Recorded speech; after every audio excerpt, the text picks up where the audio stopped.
Welcome to the acclaimed podcast, The Deep Dive, featuring your esteemed hosts, Andy Monitor and Drew Dinzik, powered by BetSperts.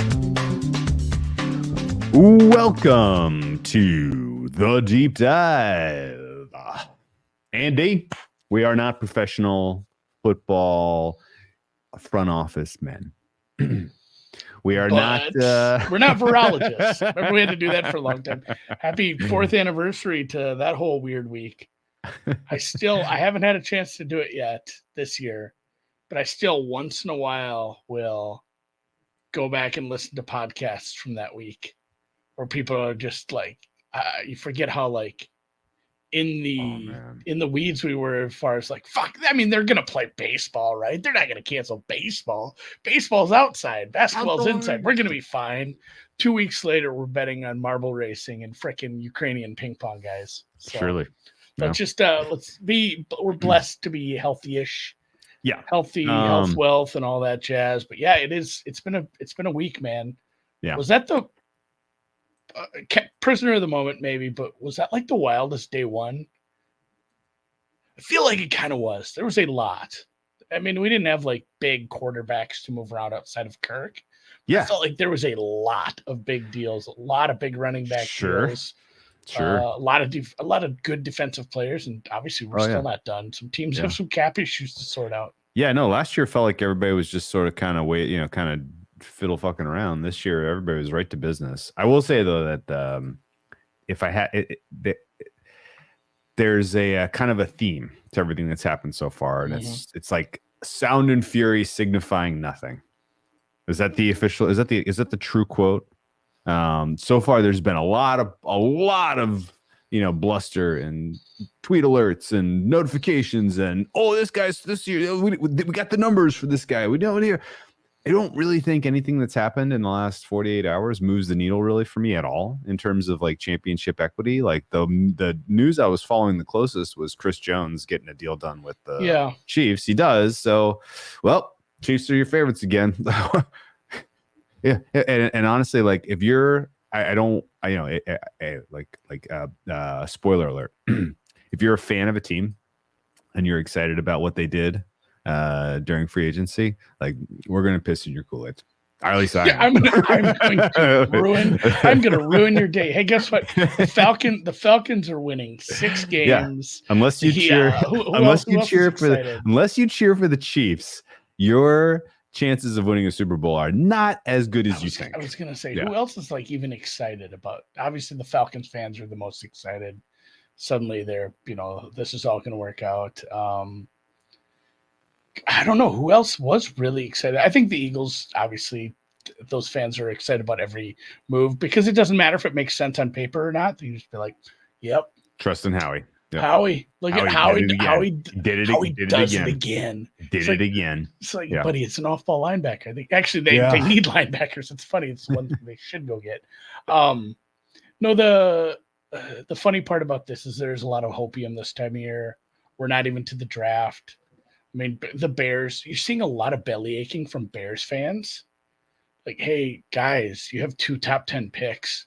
Calm down a little. Like, you're about to maybe get a generational quarterback, and probably like you have a good chance to like the second best receiver or a really good defender, a really good, like you could do a lot of things. You could trade back, get more picks. There's a lot of, I think we'll have some fun trades in the top 10 because there are so many teams. So let's set this up. Let's give this podcast a little bit of structure. Okay. Let's go back and forth and pick out a move. Once it's been picked, you can't pick it. Okay. I have one thing before. It doesn't have to be like one signing, right? Oh yeah, go ahead. Yeah, go ahead. I just it was something because something you said as far as just like, hey, we're not GMs. Hey, a lot of these don't move the needle. Sure. Hey, some of these don't make sense. I've been hard on this gal in the past because she has been too quick to tweet things out, and they were wrong. I will give her credit. Diana Rossini has not had a one of those since that weird Saints tweet where she got like 2 things wrong in the same time. She's been great. She's been very solid through combine, through free agency. She's been on top of shit. Cool. I like her again. And her Twitter header is a charcuterie tray. Oh, so she knows where it's at. But she had a tweet this morning. I had to go find it just now. Yeah. It said, "You'd be shocked to really know how often teams worry about winning the trade rather than just doing what's best for their team. Those are my 2 takeaways after 2 days of this chaos."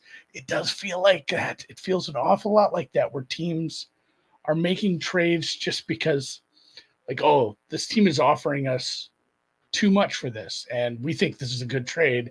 And then in the end, it's like, was that a net positive for your team long term? Like, are you actually looking at the future? Or are you just moving chessboards around or pieces around? It's like Trade Machine says this was a good deal, but well, now what do you have? Yeah, now how does that fit with your arc? How does it fit with your time? A lot of my commentary is going to fall into that box today, because like, is it, again, like we don't work in front offices. I don't aspire to work in a front office. I'm not going to do the homework to understand the CPA. I'm not interested in living, year to year. With the uncertainty that's swirling around that. But I will tell you this, many of the front offices are full of people who are making terrible decisions. This is, I don't think it is armchair. You don't understand. Like, we're not making any friends in the NFL today on this pod. Like, we're burning bridges, buddy. Like, there's no doubt about that. But like, I don't, there's so many of these moves that just lack vision, that just don't really, and I guess here's what I will. It's like the Jonah Hill, Brad Pitt conversation in the parking garage. It's not like we're not Jonah Hill here. No, I think a good portion of people who follow the NFL are Jonah Hill, and to be fair to these people in the front offices, and we've harped on this for many years. Mm-hmm. When we see moves, when we see firings, hirings, draft picks, free agent acquisitions, trades, you can tell, like, sometimes it's not about winning the game. It's not about winning a game next year. It's not about winning a championship 2 years from now. Yeah. It's about having my job. It's about keeping your job. Like, there's like you're playing 2 board games at once. You got Risk over here and you got Monopoly over here, and you're playing them both because you have to play the game to try to do the right thing, win games, be a profitable franchise, all that. But then you're playing this other separate game the whole time, where you're just like, I would like to have this job for at least 2 more years because it pays so well. Yeah, you're spinning plates, and the biggest one you're spinning is the employment plate for next season. Yeah, and, you are Red Panda all the time. Yeah. Okay. So I will also say this, like, it will be fun to look back on some of this in a couple of years and see where we were right, wrong, otherwise. Because a couple of years ago, I think one of the teams we were the most critical of was the Packers. Like, what are you doing? Like, the Jordan Love draft, when you had Aaron Rodgers, and the kind of the rattling his cage, and then taking AJ Dillon early, and like how you were going about trading, letting Devontae Adams walk, or trade. Did they trade him? I don't even remember if they got compensation for him, but whatever the case was, like, the way that they were team building at the time was like, what are they fucking doing? Like, these guys are really driving this thing off a cliff. But now you look at what they've done, and it's like, whoa, you put an entire offense on the same page, on the same timeline, with like relatively cheap assets, and you're strong in the trenches, you have assets to continue to build.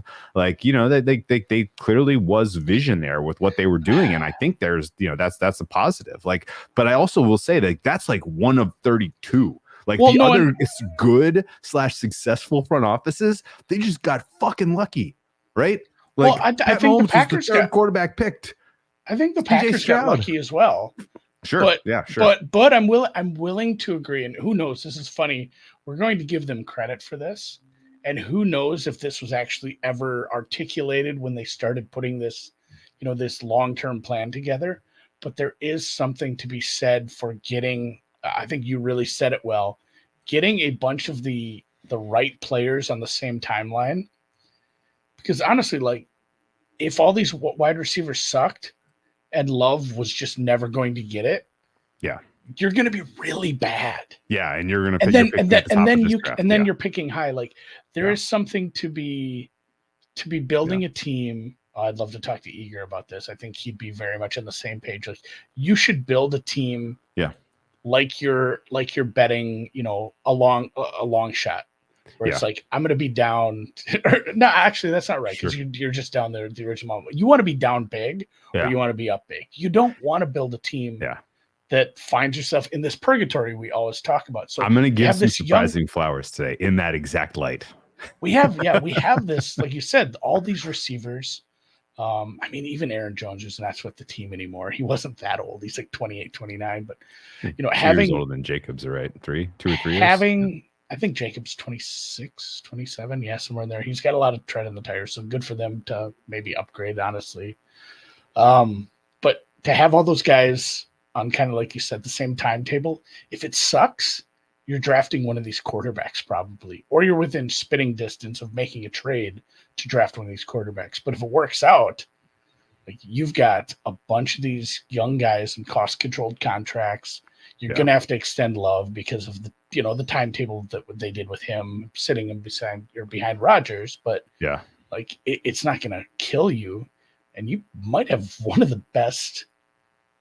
I don't know. Like, it definitely has a chance to be the second best NFC offense. Sure.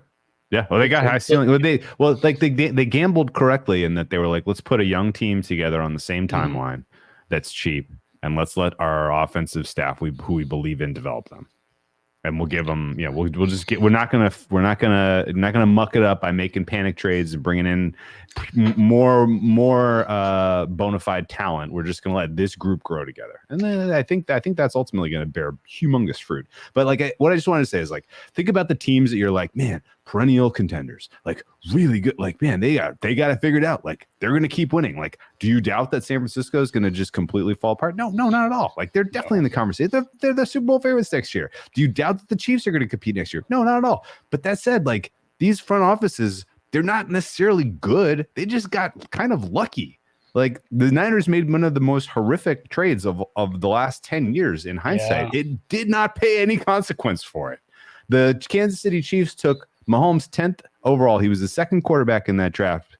And I mean, like, look at the Bengals didn't have quarterback figured out. They took John Ross ahead of him. The Chargers didn't have quarterback figured out. They took Mike Williams ahead of him. I guess they had Phillip Rivers, but he was at the tail end of his career. They took Mike Williams. He's no longer on the team. Corey Davis went to the Titans. He's no longer on the team. Leonard Fournette was taken by the Jaguars ahead of him. He's no longer on the team. The Niners in that draft did not have quarterback figured out. They took Solomon Thomas, who I don't know, did nothing. Pick at the time. Did nothing. Anyway, so I'm just saying, like, there is a massive degree of being lucky when it comes to, like, succeeding as a GM, I think, in hindsight. And this goes very clearly, squarely I'm looking right at you, Houston Texans. Like, you got extremely fucking lucky with the way that, the CJ Stroud landed in your lap last year. But not because somebody should have, like, because like if you had even an inkling that you could get 80% of what you've gotten out of Pat Mahomes at the NFL level, he is going 1.01 over Myles Garrett every single time. But no one really saw it. And there was obviously synergy with the staff. There was development involved, all of that. But, like, there's so much luck involved here.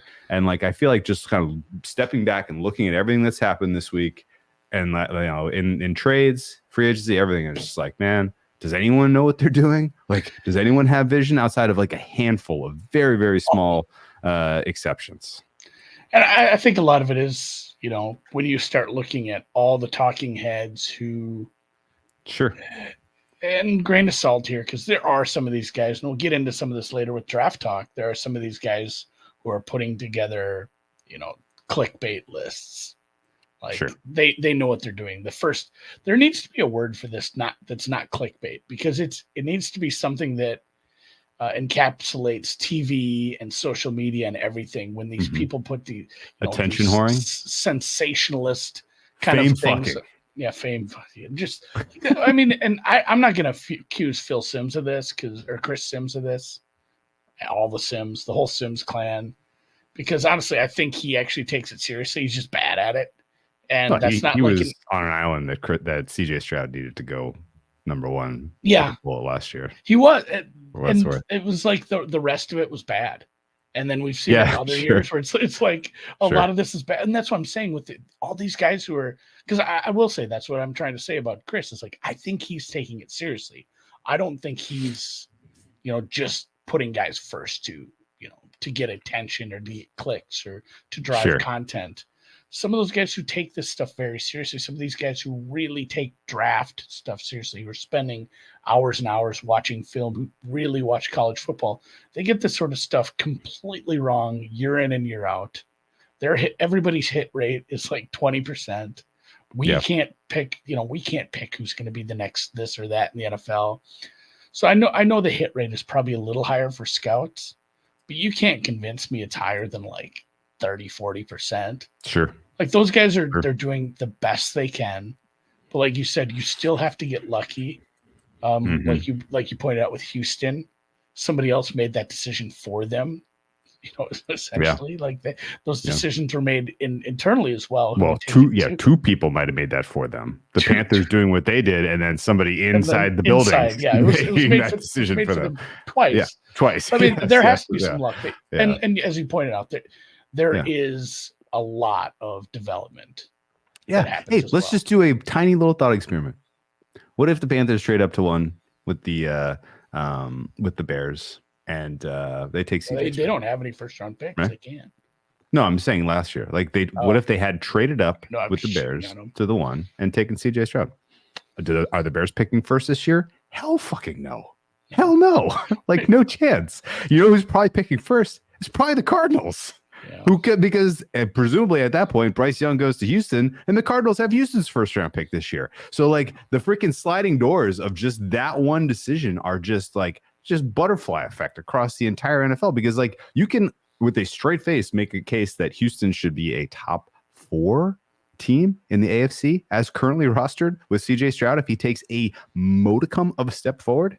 And the Panthers, I think, are best served by just sucking badly this year and having the first pick next year. Yes. Like that's probably their best bet. Which is why I think actually one of the moves that I kind of liked was the Panthers just cutting bait with Burns instead of signing him and just being a little bit less of an atrocity this year and paying Burns. But anyway, it was a horrific deal what they got, obviously, especially in the context of what they could have gotten. But just actually executing that trade, I didn't think was that big of, that bad of a move by the Panthers. You might as well just tack into the basement. Anyway, you should suck and like, is it? I mean, is it Shedeur Sanders? Is that your? I don't know. Like, Quinn. Do you have any idea who the good quarterback is next year? I have no clue.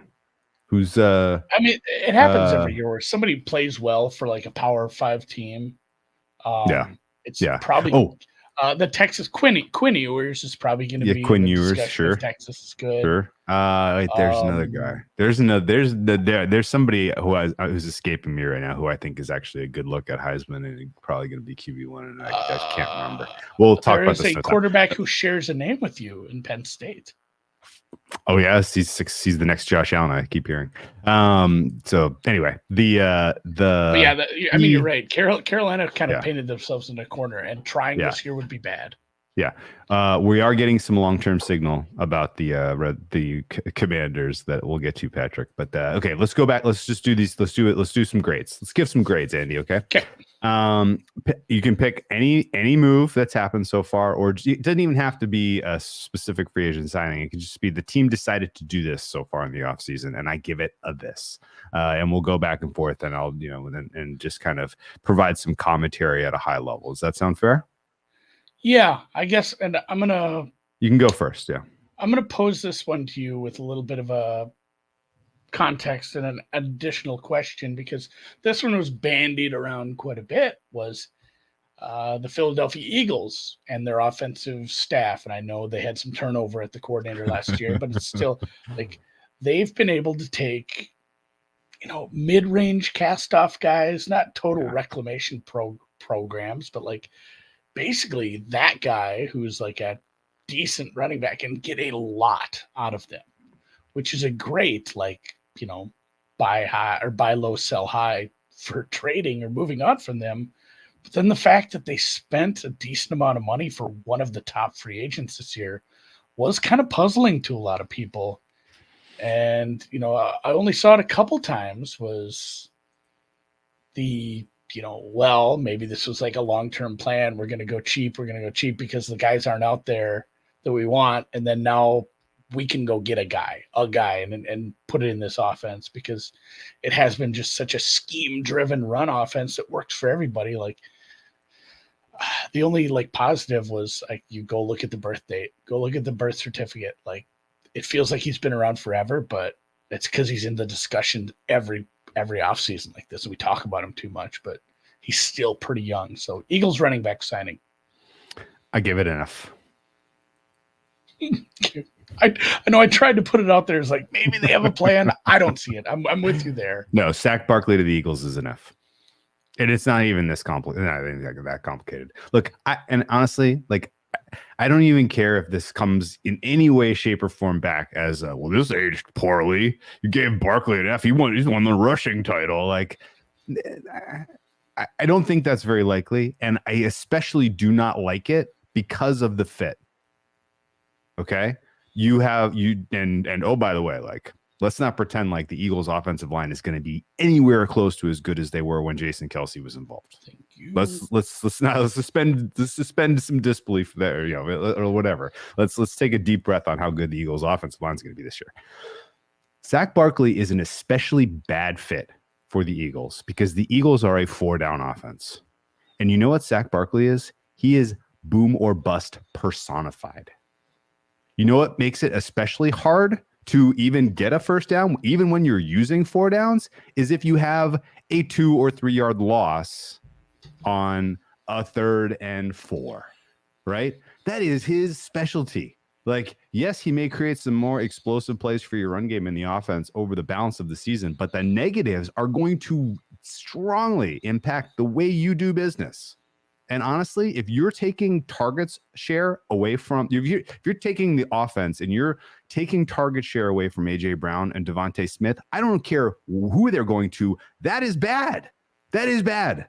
Like, I really, really, really hated this move. And I think that the Eagles offense is a cold sell. And honestly, if the Cowboys had done a goddamn thing so far, I think we would be having a very clear discussion about just that the Cowboys East now, like the Eagles haven't figured nothing out. Like, I get like that we can talk about some of the other stuff the Eagles have done in due time. I guess once the defense is fully formed, we can have a whole post-mortem about that process. But like I really just did not see this being a plus move for them at all. And considering how other teams that are winning are staffing their, other teams that are winning that have a quarterback that they believe in, that they've given a long-term deal, like none of them are especially have made a leap by going out and getting the big signing at the running back position. So I absolutely hated this one. Glad you brought this one up first. Somebody had a great tweet, and it just, I don't remember exactly what the analogy was, but it's the same joke we've been making forever. And the Pacheco like runs like he's stomping bugs. Like somebody said, hey, the team that won the Super Bowl has a running back who runs like he's wearing, some sort of those shoes you wear to aerate your lawn. Okay, well, that was good. That was some low hanging fruit. Yeah, go ahead. To the easy one, and to your point, in 2023, nobody had more runs that ended for a tackle for a loss than Saquon Barkley. 38 of them. Wow, that is I mean, in the time he's been in the league, he has to be number one with a bullet. He led he was 4th in the league the year before, and he wasn't that far back. So I mean, it is the boomer bust where it's like 106 yards on 14 carries with an 80-yard touchdown. That's it. That's it. Like it does. Like it's just not in keeping whatsoever with their offensive identity. I really did not get that. Yeah, especially since, and we'll get to this with a lot of moves, especially considering the price tag of some other guys. Okay, I'm gonna go next. I'm gonna also go for some low hanging fruit. Every single thing that the Washington Commanders have done gets an F. What in the world? And I guess I shouldn't. Maybe I'll take a deep step back and say that this is like kind of a synthesis of it's useful to see them doing this, and we can take something away from this. We now have consistent evidence 2 times in a row that a new regime takes over and does not know how to run a football team. I don't even know which of the moves the Commanders made was my least favorite. It's very, very tough. Eckler. I mean, Eckler's cheap. Eckler's cheap, but he's another one like at least, but still like we fall in love with Eckler because he's been this, fantasy football god when he is healthy because he gets so many catches. But that guy's like 30. You don't give guaranteed. I mean, it's only a few million guaranteed, but not a great, not a big fan of like, hey, here's all the pieces we're missing. Let's spend a few million on running back. You know who graded very poorly for me last year, who they now have anchoring their defense? Bobby Wagner. Oh, I don't like Wagner. I don't like Chin. I don't like Armstrong. My goodness Ertz is gonna be back in time. Clelin Ferrell, I guess if you get something out of that was cheap. Yeah, I mean Mariota. Yeah, I guess maybe like the most favorable thing I can say is you took Dallas's center. That was like solid. They got a good kicker. McManus is a good kicker. You know what the least the least important position on the offensive line is, at least from a cap flexibility standpoint, is the center. Guys, the lowest compensation of all those 5 guys. So I didn't really think that was like especially important. I don't know, man. Like I will give him credit for Luvu. Yeah, that's a good signing. That's a good signing for that kind of money. But at the same time, you have a million holes. Like, congratulations, you got a good linebacker. Yeah, that guy dropped off though big time last year, and he was not especially available. So good luck. That whole defense did. So I'm willing to give him a little benefit of the doubt there. Bringing along Dante Fowler as like Dan Quinn's safety blanket is bizarre. Zach Ertz is so far over the hill I could barely kind of do the math. Marcus Mariota, you're giving Marcus Mariota like, hey, you're running the ship this year, buddy, while we develop our rookie quarterback which I don't get at all as far as a vision goes. The Bobby Wagner move and the Austin Eckler move, I'm just like, I don't see it. I don't get it. This team looks atrocious on paper, and they are spending an enormous amount of money. So best Washington, just Washington spending money they don't have. Classic. Should we spin this off into politics? They're just money printer go Burr in Washington, Andy. They're just printing their own money at this point. And there's always positive spin. And God, Cleveland Farrell. I cannot imagine being a local beat reporter who doesn't have like the clout or tenure yet to get away with being, the realist guy. It feels like some of these newer ones, they can't be too negative because they haven't gotten the goodwill with the audience yet. Yeah. Yeah, you see a lot of positive spin on some of this stuff, and I saw something like, well, Ertz did tear his ACL, but he should be, it was early enough. He should be plenty available at the start of the. It's 33. You don't go spend money on a tight end with a torn ACL who's that far. Like, if I'm getting a tight end that's that old, he has to be in pristine condition. You know who this guy's only drove to church on Sundays. You know who's owed an apology? Yeah. Ben Johnson. He made the right move pulling the plug on that interview when they came to see him in Detroit.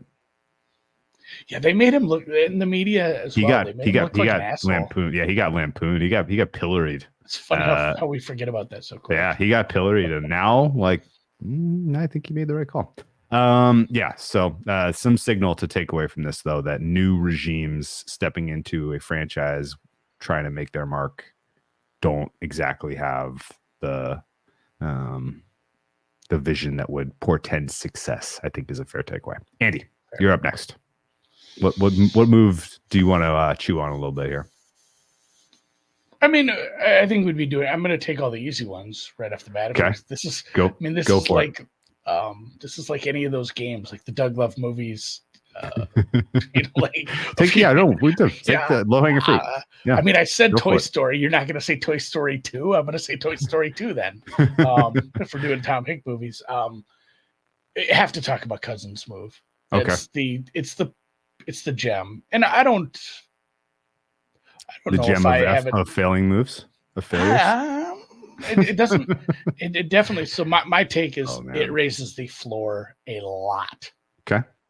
Because so many of their problems outside of the play calling and the leadership were just quarterbacks with stupid turnovers, quarterbacks without the experience, quarterbacks making wins into losses last year. And Kirk has come a long way. He's savvy. He takes it seriously. He wants to win. He's not as mistake riddled as those guys. There's a lot of Kirk hate over the years, but he's a very good quarterback. I don't know if it's enough to like get a team over the hump. So the floor is definitely raised, and that's my question. Besides the grade, is the ceiling actually raised? Is everyone just like, oh, these are all these guys that got drafted so highly? Remember this a couple of years ago? It was like a top 8 pick. That just means as soon as we get a good quarterback, he's going to be, suddenly he's Justin Jefferson. And suddenly this running back is, this is Christian McCaffrey now because we have a quarterback and a new coach. Like there is a lot of projecting as far as like, oh, the Falcons are really good. Like they should be favorites for this division because this is a garbage division still. But how high is that ceiling and what grade do you give the Kirk signing? Because it was a lot of money. I'm giving it an F. We're just only giving F's to oh, we got a grade on a Andy, curve. This one's we got to dig a little deeper. Okay. You wasted a year of the prime of all of those young, talented players that you have on rookie cost-controlled contracts last year. They're doing the opposite of Green Bay. Yes, they are. Yes, they are. You also had an opportunity last year to allocate your resources in a different way. In fact, let me just pull this up out of curiosity. You tell me which you'd rather have. Okay. Kirk Cousins is going to make what this year? Do we know the full details of that contract? It's like 45. But there was 45? Like 100 mil guaranteed. Let's just say 50. Let's say 50. Okay. Let's say you're paying Kirk Cousins 50. Would you rather have Kirk Cousins at 50 or Lamar Jackson at 52? So it's actually 62 against the cap, I think, this year. Okay. No, it's question remains. Would you rather have Kirk Cousins at 50 or Lamar Jackson at 50? We'll say cash. We'll go with this cash number, 56. 62 or 56. Yeah. Which of those two would you rather have if you were a Falcons fan? Which would you rather have? I'm going to say, obviously, I'd rather have Lamar, but I've seen this litigated on the timeline as well, too. And I'm still firmly in the camp of he was never leaving Baltimore. They should have tried. That doesn't mean they shouldn't have tried. They should have made Baltimore pay and match. But with the non-exclusive cat or the non-exclusive. It was the non-exclusive tag. You can construct a contract that has the guaranteed money that he wants that Baltimore was not going to pay. And then the MVP of last season is on your team with all of your young talent in an NFC that was much more winnable. I don't know if he wins the MVP. Well, who knows? But I'm just saying, like, ultimately, I think it was two firsts if they match. Yeah. Ultimately, the fact that there was no consequences whatsoever for anyone involved in Atlanta for squad, except for Art Smith, I guess, who lost his job, but no one else like really faced any consequences for March 7th. The Ravens have used the non-exclusive franchise tag, which locks in the compensation they get if you sign him. Like there's no negotiating of how many picks. Like make this crystal clear. Like all that the Ravens can do is match whatever poison pill you put together for him in a contract as a contract goes. And so if you think there is a likelihood that the Ravens are just going to say yes to anything, then you just talk to Lamar and say, hey man, like what contract did the Ravens turn down? We'll add $5 million of guaranteed to that. And now you're ours. Yeah, well, like, add $100. Yeah, whatever the case was. There was a game to be played and they elected not to play it. In fact, the Falcons were the first team that come out and said, we're not interested. And that was all. That's the part that bothers me. Bullshit. It was all bullshit. They should have just let it be in the media, and then they could have lied about it. And they could have lied to everybody, and no one would ever know. We had some conversation. You know what we didn't like? He didn't have an agent. That was what we didn't like about it. We didn't have anyone to negotiate with. Yeah. They could have just said, "Oh, we tried. Bullshit. It didn't work out." Like to come that you're right. That part was fucked up. Yeah, so now you go and give Cousins the money that you could be paying Lamar, who is younger better and is not coming off of an Achilles injury. That's the other part. F. To be fair, you wouldn't have Bijan. Like, you can't say put Lamar with all these young You could have done that deal after the draft last year. I'm trying to remember. I don't think you could have done it that way, because did the Ravens come to the agreement before the draft because there was no interest? Is that how it went down? I don't know that you could do a 25-26. I think it would have had to been 24-25. Maybe they could have waited. That'd have been interesting. Yeah, I thought at the time there was basically a way that you could have had an agreement in principle, but if it didn't actually get codified until after the draft was over, then you still got to pick your pick at 8. And then this year, presumably the first you're giving to the Ravens is, the 29th pick. Instead, no one made a move for Lamar. The Ravens got 2 home games in the playoffs out of it. Mm-hmm. Well done, team. Well done, everyone. Yeah, and that is the other thing that just isn't getting mentioned is this Achilles injury. We haven't seen this often and he's a pocket passer. He's not Lamar. He's not Justin Fields, but he is, he still does need to scramble. He still does need to move. He still needs to push off. There's a chance that just his foot is never right again. This happens. This is 2024. We've come a long way with medicine. An ACL used to be the end of your career, not that long ago. So I'm not saying that's the likely case, but just because it isn't the most likely doesn't mean it isn't going to or could not happen. So it'll be interesting to see like how that leg is early in the season. And obviously there's a lot of turnover with the new coaching staff, all these young players getting used to, all those guys who are currently on the roster have to get used to a whole new offense now as well. So I don't think it'll go as smoothly as we think, but man, it still might just take 9 wins to win that division. One thing that's not mentioned at all in the kind of commentary about Cousins to the Falcons that I would just like to state for the record. The Falcons had a phenomenally easy schedule last year and squandered it. Take that into your mental calculus when you think about, well, they were pretty much a 500 team. They were a 500 team. Yeah, they were a 500 team and played no one. And their defense had all of this investment and took a small step forward against no quarterbacks. And they have an older pass rush with no talent this year. They have an older offensive line that is starting to come apart at the seams. And Kirk Cousins, by the way, played behind maybe the best tackle duo in the entire NFL in Minnesota. And very good honestly, actually, I am guilty of this as well. And I have to do some correction and retractions to some of the media I've been doing. There's a perception, Andy, that Kirk Cousins was having one of the best seasons of his career last year when he tore the Achilles. You've heard this. You've heard this bantied about, of course, right? That's been commonly bantied. There's a lot of bandying. Yeah. You know what I will say? That is relative to how poor the quarterback play was across the NFL last year at the beginning of the year. Like, he stood out as, man, I guess Kirk Cousins might be top 8. Wait, is he top 6? Is he top 5? Because so many of the other quarterbacks who were occupying those spots either took a step back, were hurt, or just didn't live up to the expectations at the beginning of last season. Would it surprise you to know that Kirk Cousins' 2023 campaign was the 6th best of his career in terms of EPA per play through the early portion of the season where he didn't have to play outside in cold weather? He was better in 2021. He was better in 2020, 2019.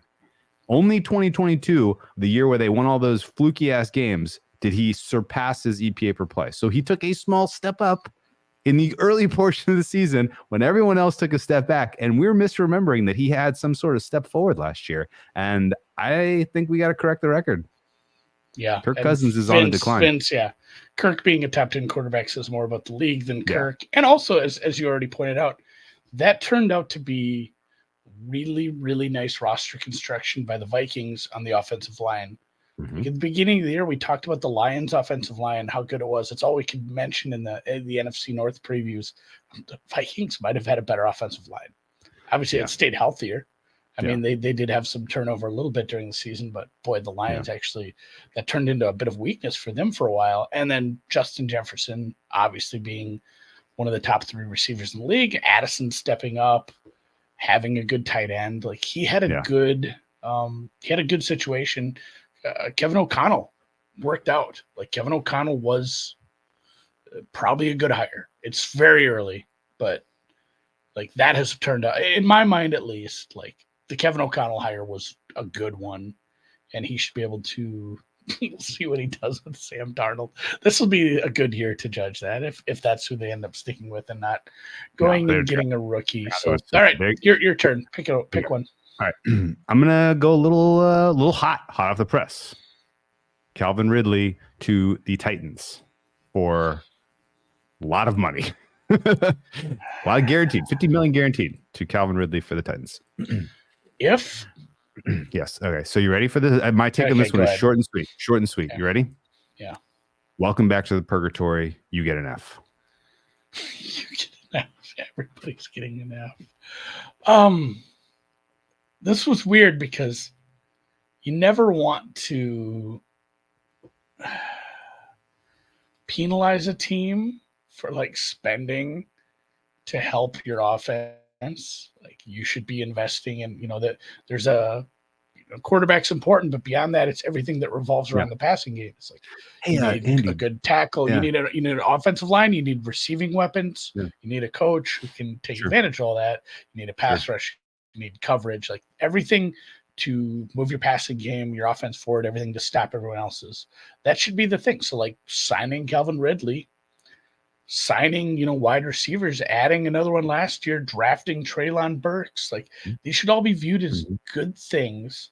Yeah. Because you're sitting in you're sitting in this window where you have a rookie quarterback, rookie quarterback contract. but you don't know there's two huge problems. You don't know that you don't know that your rookie quarterback is good. So you're in like Desmond Ridder, Atlanta territory. All right. And your choices are to put a bunch of skill position players around him to see if he's good. Which I don't mind. I don't mind it. But you know what? Who is the answer? A 29-year-old, $50 million wide receiver. It's a lot of money. And also, like, Andy, let me do a quick thought experiment with you. Ready? I'm not sure if you saw many Titans games last year, but let's pretend that you just finished breaking down their tape. Is there a key weakness that you think could have gotten addressed with some free agency dollars on that offense? Maybe I don't know, pass protection. Yeah, like the 32nd best offensive line. The 5 guys in front of the quarterback. 5 guys in front. Yeah. Do you think you could have gotten 2 blue chip interior linemen for that $50 million and instead just gotten a wide receiver in the draft? I don't know, at pick 7. You could have got the best guard in the market and probably a center. Yeah, you get the second best tackle or the best wide receiver in the draft if you're at your 7th pick that you earned for stinking last year. And instead, now you're doing this backwards. Like, I don't think that there's really any way for them to solve the offensive line at this point, not with how they're allocating their cap otherwise. And I think that this team, ceiling is 7 wins, like picking in the middle of the draft again next year. If things go well, if Levis takes a step forward, like this is a failure of vision, which is going on 3 years now. And it's a different regime effectively. I'm not impressed by the Titans. It is the Joe Burrow meme where we had, Joe getting sacked because they didn't draft. Who was it? The one that went to the line. Who was Sewell. It was Penny Sewell versus Penny Sewell, and then drafting Chase. And Chase can't catch the ball because the offensive lineman let him get sacked. Except in this situation, you don't have Jamar Chase. You have, a guy who drops the ball a bunch, Treylon Burks, and Hopkins probably has some tread on the tires. I shouldn't shit on him too much. You also don't have the offensive lineman, nor do you have Joe Burrow. You don't have any of them. It's not actually the meme at all. It's you getting sacked and not having the receiver. It's rough. They have the 7th pick. Do do you think they're doing this with the thought process that they can get, McCarthy or like move on? I don't know. They've drafted so many quarterbacks now. Dude, I'm out of the speculating game on what the fuck they're thinking about. I will tell you this though. One of my other least favorite things that front offices do when you bring in a big free agent is have too much of a Venn diagram overlap with your existing old wide receiver. The Venn diagram overlap between Ridley and Hopkins. I don't understand. Fair. Yeah. I don't get it. I don't get it. The guaranteed portion of his contract that you're paying him to be there for you. Good for him though. Yeah, very good for Ridley. Well played, my friend. And honestly, like Ridley, Nashville is a more fun place to live than Foxborough if you wanted to get out of Jacksonville. So that'll be fun. Yeah. Jacksonville didn't seem to be excited about keeping. Well, that'll be cool. Tennessee, a legal betting state? Yes. Not a good one though. I believe it's run by the lottery. Whenever the lottery gets involved, it's a bad betting state. If you're in the western part, you should probably just go to a different state. If you're in the east, go to North Carolina, raise up. It's one of those where I think everyone assumes they're going to go offensive line. There's a bunch of good offensive linemen. The over-under for offensive linemen in the first round is 9.5. I've bet into 5.5. And it's not a bad number. Like Tennessee could use 4 of them. It's fair. So they only have 1 pick though. I wonder if they do trade back, take like the 4th best tackle, and then try to get somebody else in the second round. They should probably go O-line. Just draft 3, take another couple flyers on Saturday. Yeah. I guess we should caveat this, but they did bring in Lloyd Cushenberry III. Is he part of the whole royal family scandal? Oh, I haven't looked into it. He sounds like one of the names from that whole thing. He does, yeah. Lloyd he might be. Cushenberry III. We need to reach out to Lloyd Cushenberry III to see if he knows what's going on with the Princess of Wales. Princess of somewhere. Yes. All right. Hey, in seriousness though, like Skoronski, maybe he takes a step forward in year 2. Who knows? Dillard, your left tackle, is a disaster. Brunskill, your right guard, is a disaster. Raduns, your right tackle, is a disaster. You still have 3 holes in that line. I would have much rather short up 2 of those holes with your Calvin Ridley money and go draft a wide receiver. Sign a guard in free agency instead of him. Draft a tackle. Draft 3 more, any linemen. Try to fix that. And see what you have. You can keep your young quarterback upright. I'm with you there. Yeah. I mean, maybe they think they solved their offensive line problems by bringing in Brian Callahan's dad. That's not a non-factor. Like, he is very well respected. He's maybe a guy who can fix it. I don't think it's fixable per se. As far as how far down they are, but certainly isn't going to hurt to have a guy like that. Okay. Minnesota Vikings defensive additions. They kind of went in on this. Curious because they're now in a goofy spot where they have a pretty good team. They got a lot out of Flores with a bunch of nobodies late in the season. That defense did a lot of improving despite not having a ton of names. They go get Cashman. They go get Grenard. Who's the other one? They had Van Ginkel. Van Ginkel. God, I feel like an asshole. Van Ginkel is a really nice contract for the Vikings too, price-wise. Add more defensive players. You got to assume they're going to draft some defensive players because they still do have some holes at depth. But they don't have a quarterback. And I think that's a conversation for a different day.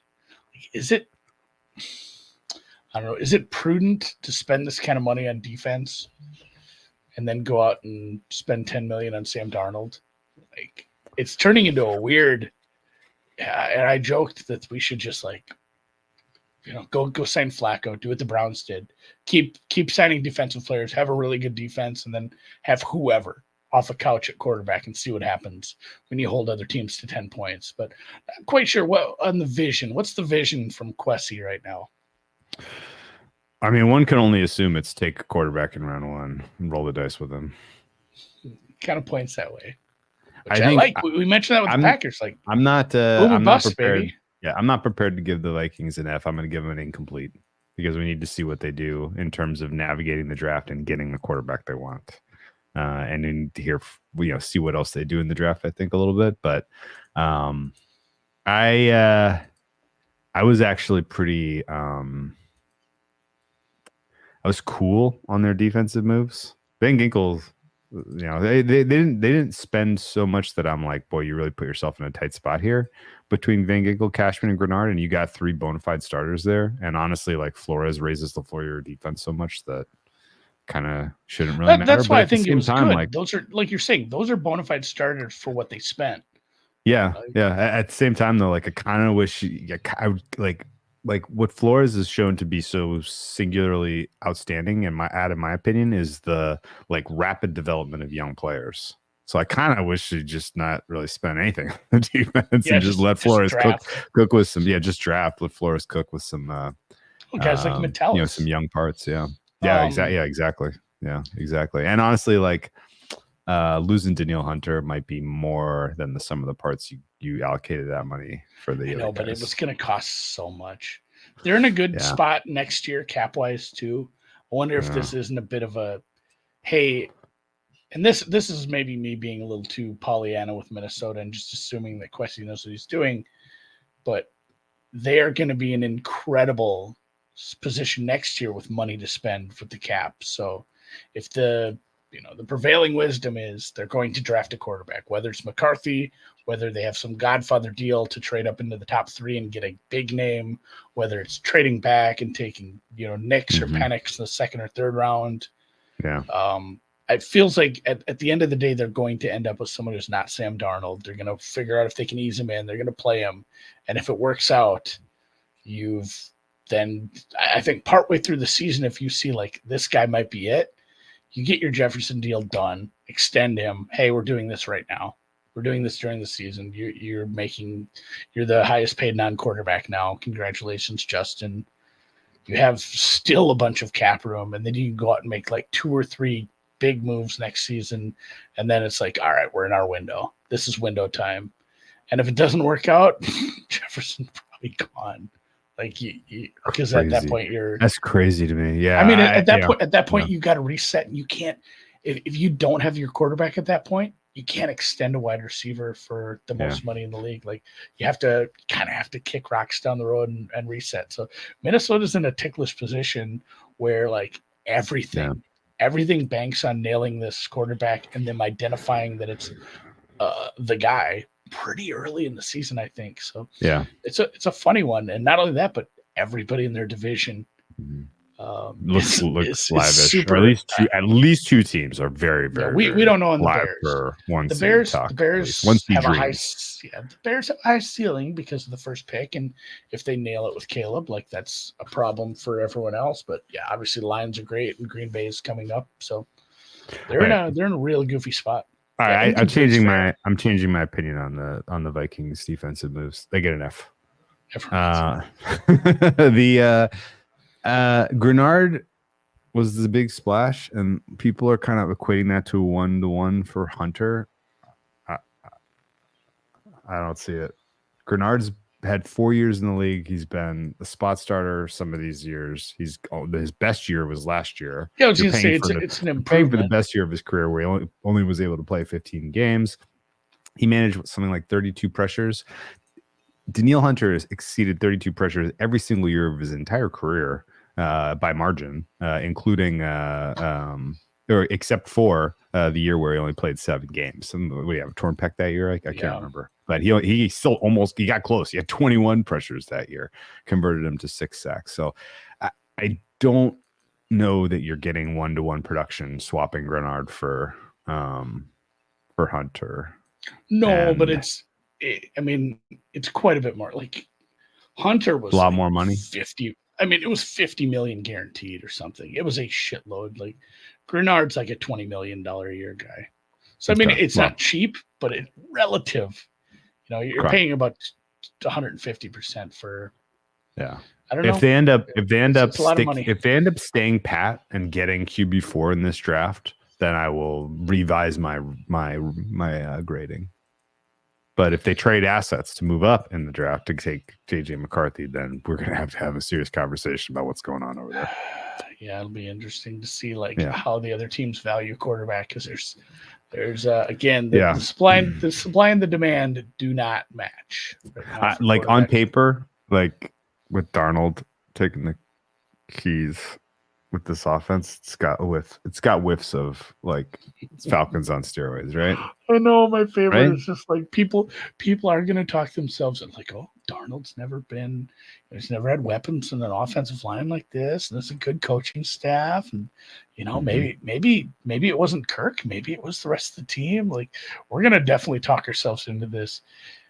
And yes, we had a Geno one time, but man, the Genos are, I don't even want to say few and far between. I think it was just that one time. Like, a guy doesn't come into the league, bounce around as a backup, a spot starter, a guy who loses his job, a guy who's out indefinitely for mononucleosis, and then suddenly like just land in the right spot and he's Cinderella. The Geno thing was weird. So I'm gonna make a pledge. It's not happening. I'm gonna make a pledge. If Darnold wins comeback player of the year this year, I'm never betting awards ever again. They are officially dead to me. I've given up on comeback player of the year. I didn't put any money into it. I'm out of the comeback player of the year market anyway. But if he wins it this year, after last year, I bet it thinking somebody could steal it from Hamlin because Hamlin's not going to play enough. You did bet Darnold. I forgot about that in the preseason. and maybe Purdy's not going to be ready to go, and Darnold could steal that job. Well, it all went sideways. If Darnold, we were very in the dark though. I'm officially quitting.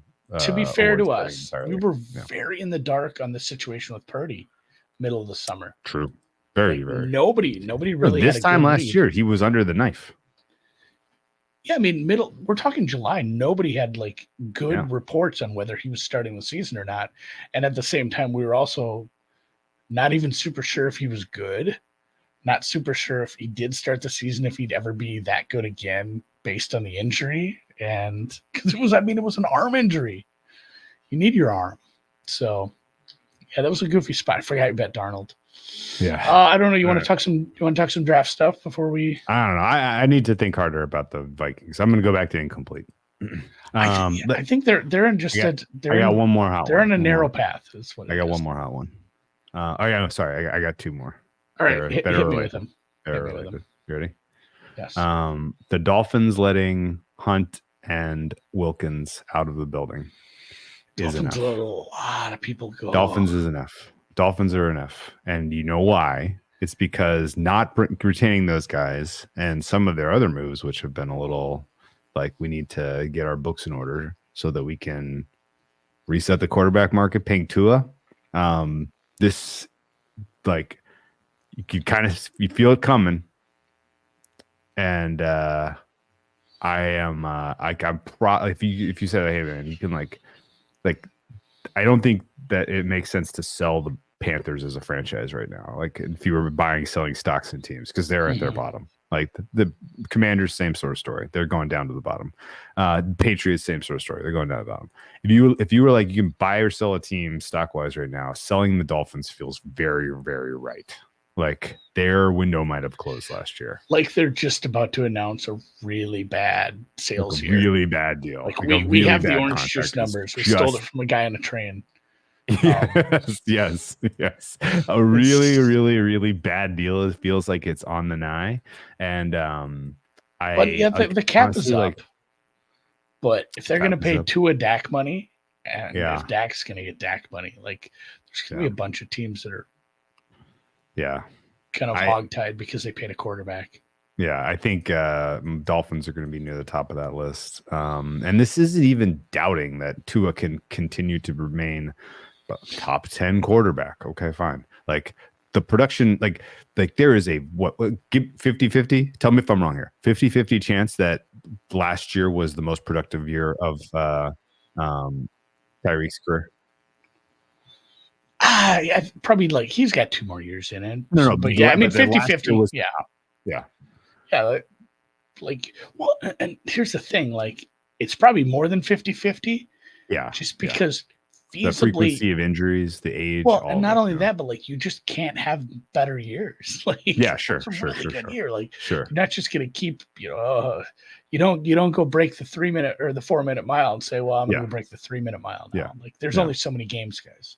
Yeah, the fragility of Waddle, the potential decline of Hill are very real to me, and even though, and honestly, like just the general, all their skill position players were injured at some point. Yeah, all of them. Both running backs, both good receivers. Yeah. And Tua has had one healthy year now. Yeah. And the drop off in play of Tua over the balance of the season 2 years in a row is very, very strange to me. Very concerning. He got his playoff stinker out of the way last year, but it was bad.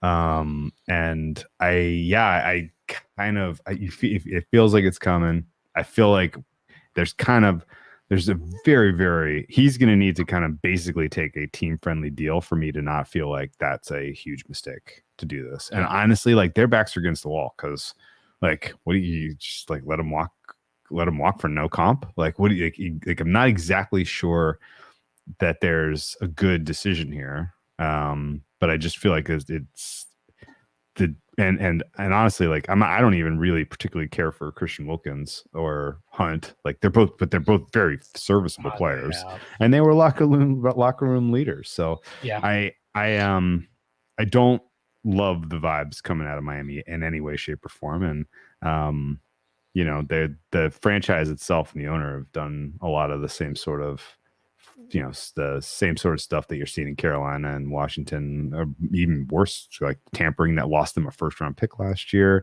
The handling of the Brian Flores end of his tenure. Yeah. Like there's some stuff on the wall in Miami that absolutely sucks.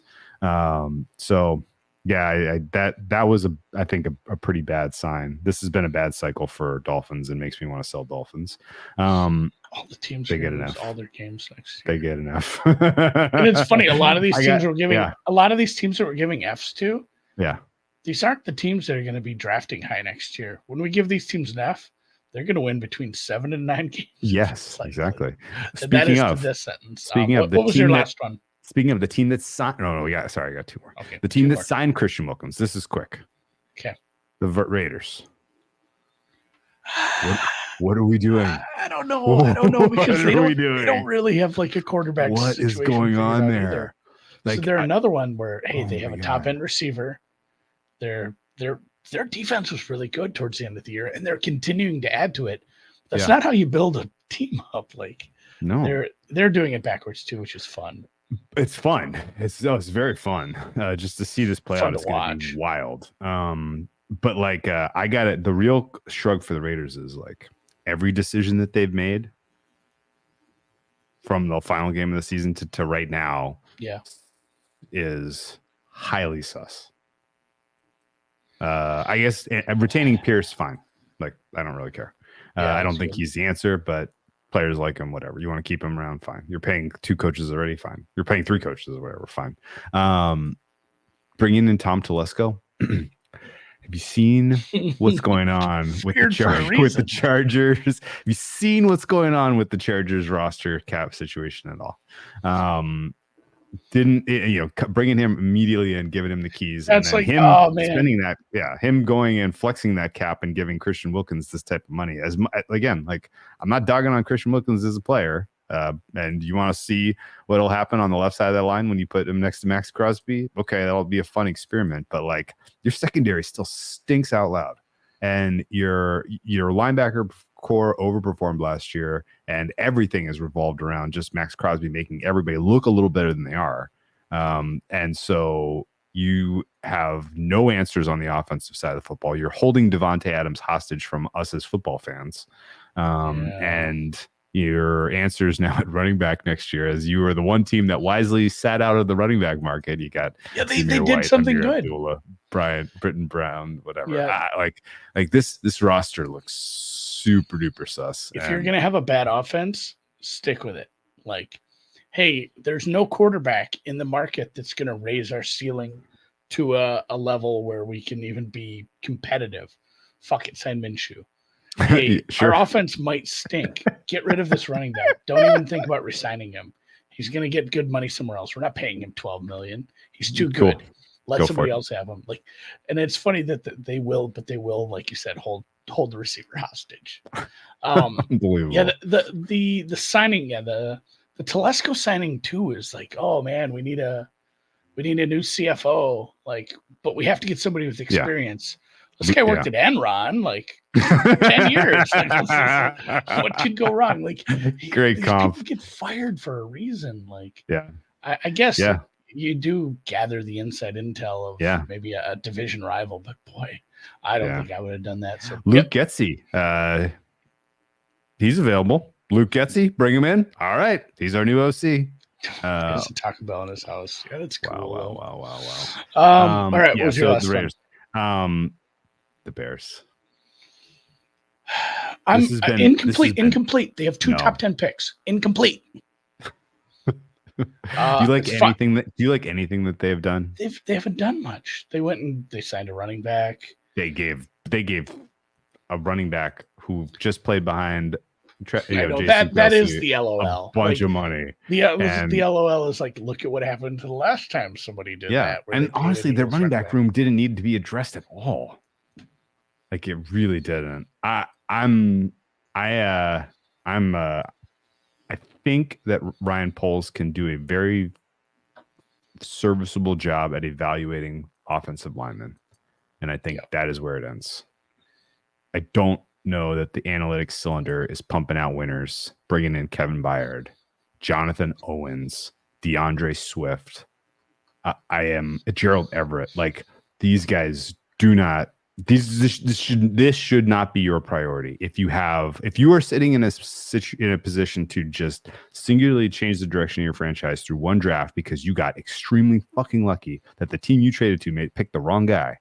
Like, number one, you needed a little bit of better plan for what you were going to do with Fields. Like, the fact that he's still on this roster, does that make sense to you? Do you think that somebody's going to come from the clouds now? The free agency's over. I'm like, well, we had our hearts set on Kirk Cousins and we didn't get him. Well, it turns out Kirk Cousins' market was one team. So, like, there's kind of no one who is really right now in the market for a quarterback who's not just positioning themselves to draft whatever they can get. And that means Fields is going to end up, you might get, I think at this point, right, like, people, when they went into the cycle, were saying that they were like expecting some sort of first or early second round compensation for Fields. What they're going to get? They're going to get like 5th round next year compensation from someone who's like, we'll take him off your hands. Honestly, at this point, with the deal he's on, you just keep him. But do you want him in the locker room when you are bringing in Caleb Williams and you're literally like, hey man, thank you for your service. You're in QB2. So here's what you do. You Jimmy G him. You put him on that separate practice field out in Arlington. Put him on the horse track. Go throw balls around. Send a practice squad guy out there to hang out with him. You wait for somebody to lose a quarterback. I know it sucks locker room wise, but it's temporary. He is worth a lot more in week 6 when somebody loses a quarterback. It sounds like what the Niners thought they were going to do with Lance. I know, but Lance hadn't even seen the field. He played 2 games. Like, this is a guy that we've seen have exciting plays. Somebody can talk them. People talk themselves into Lance. Somebody's definitely going to talk themselves into Fields when the need arises. The need just isn't there right now. Like, they're not going to get, they're not going to get much out of him. Yeah. I don't know if I'd want to just let's get rid of him for a 2025 5th, like you said. Yeah, I'm fine just sitting on him and waiting. If I'm the Bears, you got 2 first top 10 draft picks. You're starting to get better. The defense really took some improvements. Like, it's a unique situation because he's still, young enough in his career where people can talk themselves into it because he's actually put something on tape.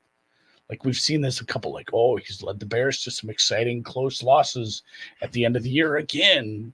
It just, there's not a team out there right now that's willing to pay big money for that. Whereas, a team that needs a quarterback, oh shit, we're 4-2 and we don't have a quarterback. Now we have to trade something. And then you're happy. Like, oh, this is like a late 2nd rounder. We're so happy, or an early 3rd rounder. Yeah. That's fine. Yeah. I think they needed to do a better job of evaluate, because like again, like maybe there was never ever a market for him. Maybe they got no offers. Maybe the people just hung up the phone when they were like, "Hey, interested in Fields?" But like, I assume that after you get your first wave of offers from everyone who you know is in the quarterback market, and you're a little bit underwhelmed, that you take the best offer and you walk away from this if you've already decided you're going to go quarterback in this draft. And like people out there are kicking around some weird idea that maybe they're just going to stick with Fields and see what they can get for the first overall pick. Like at this point, if that happens, like we're talking full on riot at Hallis Hall. Like you're going to have, it's going to be January 6th style, like breaking down the doors at Hallis Hall. Stealing podiums. Yeah. We've gotten a mixed signal for the duration of the Poles regime, that there's a little bit of there's something not quite exactly coming together with the vision.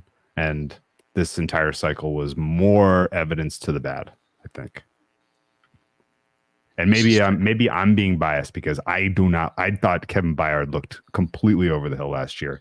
I think Jonathan Owens, man. I think too, when you start developing defensive players, you start to feel like you can develop anybody, and you can talk like it's easier to talk your way into going like, hey, we've made the defense better. We're a good coaching staff. This guy kind of sucks. Yeah. Well, that's what I'm saying. You can talk your way into like, let's go get this guy, even though he might be washed. We can fix him. Yeah. Because as soon as you do it once, it's easier to convince the front office you can do it again. But yeah, Bears are total incomplete until we see what they do with the 9th pick, because there's a lot of ways you can move that. They're taking best of neighbors Rome, I would assume. Maybe. Well, what else? I would trade back. Okay. If they do that and they get more comp and then they get wide receiver 5 or whatever and picks next year, then all more power to them. But that's what I'm thinking. Like, it's a deep wide receiver class. I know those guys are great, but man, you've seen so many wide receivers come from the late to mid first round and second, third, fourth round over the last few years. If you think you have a diamond in the rough, trade back, get a bunch of assets. You're not winning the Super Bowl, man. It's going to be a few years. So I'm fine like taking a flyer on four wide receivers through the second and third round, finding some guys. Hopefully you can pull a Green Bay. Yeah. Okay. All right. F. Yeah, Bears good enough so far. All right, man. Draft strategy. You got any thoughts? You were itching to talk about this earlier, I could tell. Yeah, and I think this is going to be a thing that we're going to go on a couple different routes with as we get through the year. But I thought more and more about the draft as we went through the cycles the last few years, and I talked to more people about drafts and the people who do mock drafts really early. I seen a 2025 mock draft on the internet, you guys. Like, people are getting way ahead of themselves on this stuff just to pump out content. And I think that's something that's gotten lost over the last few years, because I know, Drew, when you were, let's say 5 years ago, how many mock drafts were you seeing? It would be like one guy on CBS Sports had one. One guy for ESPN would put one out. Pre-NFL Network and NFL, like pre-Jeremiah, there wasn't much coming from that direction. There would be like 5 or 6 real big draft guys who would put out mocks. Now there's a million. And then at the end of the year, we all circle jerk each other and pat each other on the back with our sticky little hands, saying, you got a 48 on this one scoring, and this scoring through system. this scoring rubric, right? So, and I dug into this, through my own vanity, to my admission here, because I wanted to see what kind of score I got. I got a pretty good score, and like 3 years ago, it was a nice mock. Like I nailed a few things, but I started to notice some things, like if you got the guys in the right order, you got extra points. So if you got, hey, this is the third cornerback off the board, I had him as the fourth. You still got a little bit because you were close. If you got a guy in the right position to the wrong team, or within like 3 picks, there's different scoring systems. But the basis of any scoring system like this is try to figure out who did the best mock, But the unintended consequence is people, it's gamification. Yes, people stop making mock drafts how they think they should do it and how they're trying to be helpful, and they start making mock drafts to game these scoring systems to get higher scores. So then next year they get more clicks, more ad revenue, more money, a better job. So it's funny because I think there's still probably the same amount of good mocks out there. It's probably 4 or 5. And there's some pretty big names. I'm not going to throw people under the bus because I just said I was guilty of this myself. But there's some pretty big names and some pretty big places in the industry who have mock drafts who I think are completely useless. Maybe even harmful to you as far as trying to take this information in if you're using it to make decisions to bet, if you're making sports bets, if you're, I don't know if they do prize pick stuff for the draft, they do for the combine. I thought I'm sitting there just pissing and moaning as people aren't running their 40s because my 6-teamer's down to a 4. But for the most part, it is draft, draft props, draft betting. And I know a lot of you who listen to this is something you're excited about this time of the year.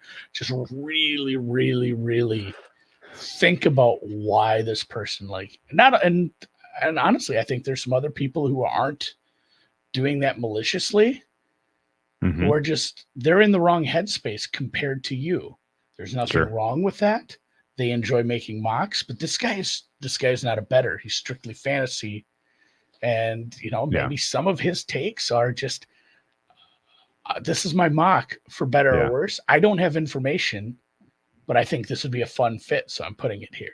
So just really think about the context. And of course, early in the season, and by early in the season, I mean the draft season, when we're in February, January, when we're seeing some of those first mocks come out, I think there's a pretty big tell too when somebody has something just ridiculous. Sure. And it's in the title of the article. This quarterback is now moved up to number 2. And it's like, that isn't happening. So just grain of salt, guys. Yeah, I agree. Patrick says I lost money taking too many shots last year too early. I think that's something too, because a lot of the information in the mocks early just aren't good. I think if you're taking shots early in the season, and again, I mean draft season, I'm talking, February through where we're sitting right now, it has to be measured, and they have to be long shots who you think this guy is going to massively improve his grade at the combine. He's just not really well known, but maybe he goes to a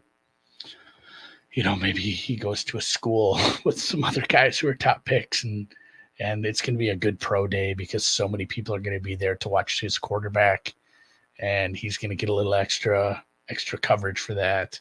It's hard to take these early shots. Like a lot of the good early shots are going to be just like what position this team is drafting. I think there's some good long shots to be taken at this time of this year, but it's very, very tough. And it gets tighter every year as well. Yeah, I would sit on your capital, just enjoy the Bitcoin ride, and be patient for closer to the draft. And a couple of thoughts. My favorite bet to make is when I know the answer. It's of course. If you don't take all those shots early, you just have all those little increments that add up to another bunch of money. My only successful angle last year was Anthony Richardson under 4.5. And that was only successful because there was somebody on the other side of me who kept giving me 3-1 on that. So finding like a head-to-head where there's market resistance and being right because you either have it, or because you think there's something squarely mispriced market-wide for some reason, I think was kind of the only way I'm going to make money on the draft this year, from what I can tell, because limits are just, the offering continues to get scarce and limited, and it's kind of nonsense to really expect anything else. But I guess here's what I would say, some advice for those who are handicapping the draft, handicapping mocks. I think your advice was very, very sound. I would add, just like last year, there's going to be some absolute nonsense this year in the 2 to 3, probably, because and I think that this is actually the specific insider discussions that I've had with people who were very, very plugged into Washington years past. and New England years past. Those rails are now gone. Rails to kind of get an inside scoop on what Washington and New England are thinking are gone. So if anyone has like kind of high confidence in those second and third picks, I would raise an eyebrow. Because I just think that there's not the existing relationships that got that information out into the marketplaces. There are none, right? And so somebody's like, hey, they sit down and they have their phone call with their beat reporter friend in New England, and they're like, "What are you thinking? What are they hearing?" And like, that person, instead of getting the God's honest truth that was instructive in years past, is getting speculative information. And I think you need to take some of that with a grain of salt. I also think, I mean, that goes. It's like I know yours was a bit negative because like ties have been severed with those teams because there's been massive turnover and those connections. Just we all know who those guys are that like have connections with certain teams. They're always right about certain teams, or they're at least on the right track with certain teams. Like when there's massive turnover, those guys suddenly don't have it anymore. It might take a couple years. But it goes to the other point too, and we all know this as we look through the mock drafts. Like we know guys who do a good job with certain teams, have connections. Like their mock might be trash for 31 teams, but you can always take some nuggets. Like even if this isn't where they're going, like you might know, well, I don't know. I think about God, who's the British guy who covers Seattle? I feel bad I can't think of his name now. Oh, Rob Stanton. I want to say Stanford. Stanton. He was, he didn't know who Seattle was drafting, but he knew who they weren't. He was adamant that like they're out on Jalen, and but we kind of were able to, process of elimination, I guess. You're able to put together a little better piece. So sometimes it's just all those little pieces can help you make a little better decision once you get down to it. Yep, I agree. I would also say that I get this. This is speculative, also. Full speculative. Speculate away. Warning. We should have a sound bar for that. Oh, Drew's saying something stupid. There was an era where information got around pretty fast in certain levels of the betting community in the couple weeks out of the draft, right?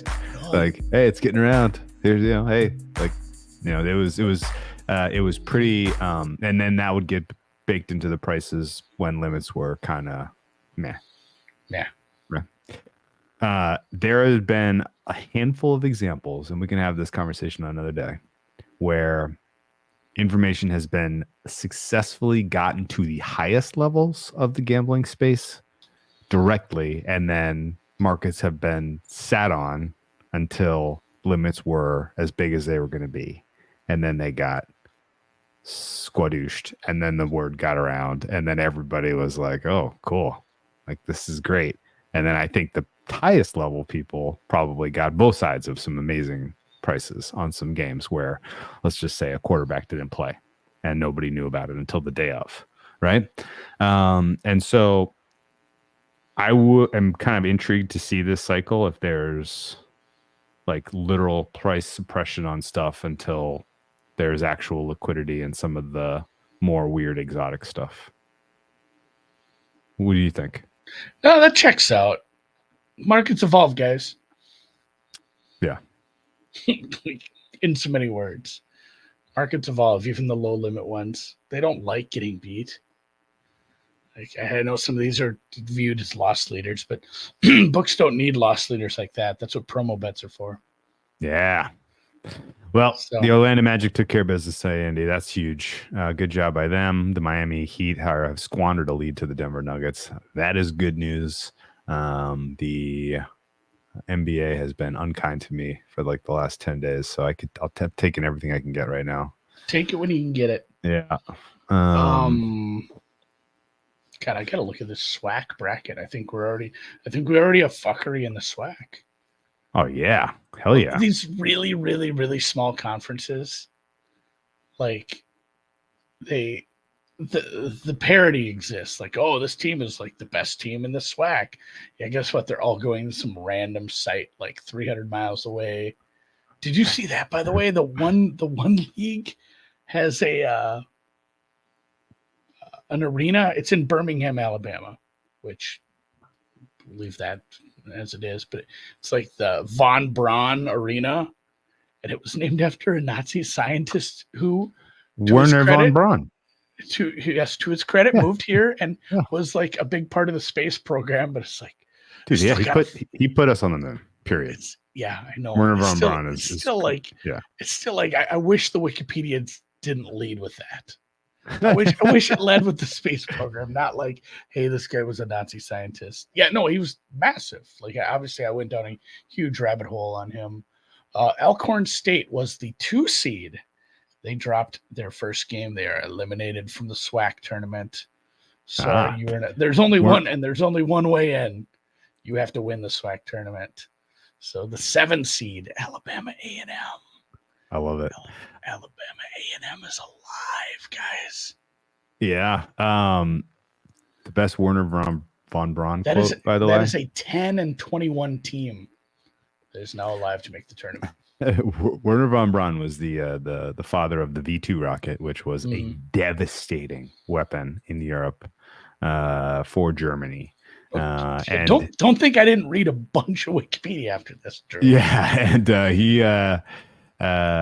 he was put to the test when he came to America and join the space program. A lot of people were critical of him, and his quote was, once the rockets are up, who cares where they come down? That's not my department." Very practical, very German the kid shooting the arrow in the air. Yeah. My job is to get them off the ground. Once they're up in the air, who cares where they come down? It's not my department. Shout out to space program. I didn't have any ad reads today. I don't know if I was supposed to do one. It's been 2 weeks since we did one of these. Maybe. Check out Betsports Golf. That's fun. You want to talk a little tourney next week? If you are in North Carolina, please use my promo codes. That helps me. That helps my budget for the year. What do you want to talk, tourney? Yeah, let's do a little tourney talk next week. See, we might be able to find a good guest who's like got a bona fide. We can get a bona fide. Maybe get Tim if Tim's free. Who's a card? Fucking Brinks. Brinks? Oh fuck, that would be great. I don't know if he would do it, but that would be awesome. Yeah. I don't know if he would either, but he's a maniac. Yeah. We'll maybe like Tuesday. Move it up a day, something like that. Do it Tuesday. We'll see. So it's not as dead. It's not landing like a thud as people are listening on Thursday morning with the games tipping. Oh yeah, we can do it early for sure.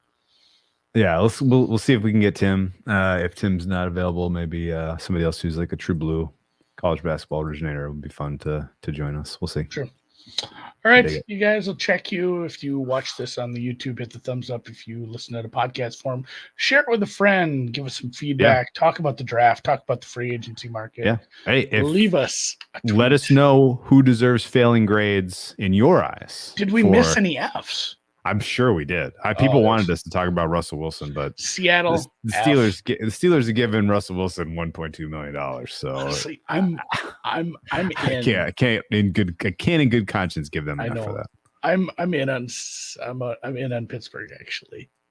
Oh, he can't throw across the middle. You're acting like he could never learn to throw across the middle. You guys, he's been a quarterback for like 20 years. Yeah, I think they're going to be better off. And Jesus Christ, they're paying him like kicker money. There's a bunch of kickers. They're paying him long snapper money. Yeah, he's making like practice squad guy money. So, yeah. All right, man. Good job. Right. Hour and a half. I know you got to go. Let's wrap it up here. I'm gonna get the music and then I'm gonna end the stream. Look at all that. You good for the outro music? Do you have your outro topic? Your outro banter? Oh.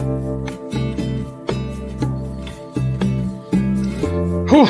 I thought I did. I don't. Yes, you were a lot less negative than I was.